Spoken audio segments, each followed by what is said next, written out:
Il Consiglio Veneto rischia di andare a casa, tutto intero, e il presidente Zaia potrebbe essere denunciato penalmente. Uno scenario possibile se il parlamentino regionale approvasse il referendum sull'indipendenza.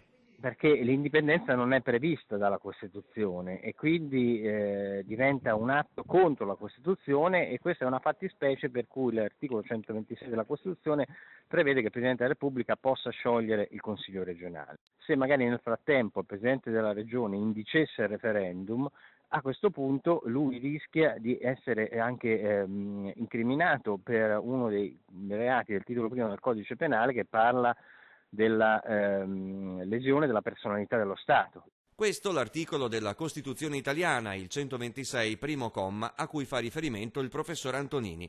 Consiglieri e presidente potrebbero quindi essere accusati di un atto contro l'unità e l'indivisibilità della Repubblica, principi fondamentali della Costituzione. Ovviamente che nel momento in cui il Consiglio approva questa partita noi affronteremo giuridicamente tutto il discorso, il che non vuol dire che la verità sta tutta da una parte o dall'altra. Attendiamo innanzitutto di vedere cosa accadrà.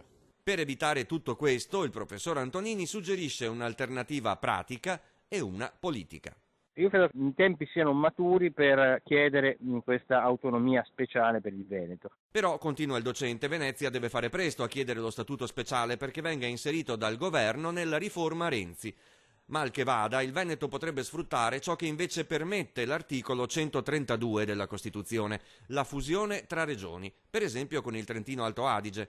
In caso di referendum, se anche i trentini votassero contro, si tratterebbe di 1 milione di voti contro i possibili 5 milioni del Veneto. Permetterebbe una forza politica di sostegno poi alla richiesta dell'autonomia speciale che io credo che il Parlamento nazionale non potrebbe più procrastinare.